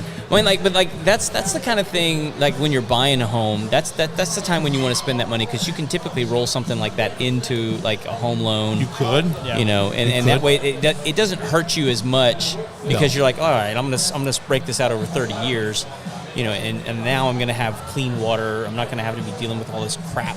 As I'm moving forward. I'm actually curious about one of the trends I'm seeing in homes right now are these combined bath areas. Are you guys familiar with what I'm talking about? Combined bath. You know what I'm talking about? You're talking about like 2 baths? No, it's what I'm talking. Like we did an Airbnb up in Oklahoma not too long ago, and we walked into the bathroom, and there's just this big area where there's a freestanding tub, but it's also in the shower area. Oh, I've seen that in one house. You know? Yeah. And for me, this seems to be a growing trend where like the shower is the bathtub is in the shower. Yeah. I've seen that in one place. You know, and I'm wondering if you're seeing this on the real estate side, and I'm wondering if you're dealing with this. Is that a plumbing nightmare? I mean, like no. Actually, that particular customer had the shower pan put in, and then he had a wall mount faucet for the tub. Right. Okay, because he didn't want to mess up the vinyl pan underneath the tile. So, and then the tub had a drain on it that didn't go into a drain. It just drained into the shower floor. Right. And went straight to the shower drain, which it was really nice, but because it was already done and whoever did it missed something, and I had to take it out. What'd they miss? What did he do? I think it was something about how the tub wouldn't sit just right. Okay. And I had to do something with the tub itself. And because they're all one piece now. Well, yeah, they almost sit like flush on the floor. Yeah, most of them. Flush on the floor. And I forgot what he had. I think it was something to do with the strainer. Okay. And I had to pick it up and work on it. Okay. And get my hand under it. And I had to put it straight up. And then I said, you know what? I got to get this thing out of here. I had to pick it up. Open the shower door, went inwards, take the tub around it, get it outside, lay it on the floor, fix it, right, take it back, put it in, and but that's the first time I've seen it. I've seen it one time. Oh my gosh! So I've seen it. I know what that means. Yeah. So hey, I am down to 2% battery here. I'm gonna have to wrap the show. Right. We could keep talking for a while now, but I need to shut things down. If I need to go live again, I'll set up another studio without this thing. So, but thank you guys for. Yeah. It's always a pleasure. Yeah, man. Hanging out with you. Real quick, if people need to get a hold of you, how do they do that? They can call our office at 521-3252. I'm so sorry. I was going to give my cell phone number. Or they can go online at www.paultheplumberllc.com and book online. Okay. A request, and then we'd be glad to help them. Talk to your lovely bride, Deborah. And anything I do over the phone with a customer is free of charge. Always has been, and always will be. All right. Awesome. Michael? Yeah, if anybody wants to reach out to us, the easiest way is just to go to sellingthewoodlands.com. Go on the website. You can browse what we have available, our different guarantees. Fill out a form. We'll give you a call or an email sometime soon. Yeah. Awesome. Thank you, guys. Awesome. Thank you. Cool, guys. Everybody, we are so thankful that you joined us for this live broadcast here from Sawyer Park Icehouse, excuse me. I hope you guys can always join in, tune in, download, and click and like and follow the Homeowner Show. Join us anytime that we go live, but also go and download the content. We are so thankful for you following us and making us the #1 homeowner show in the country.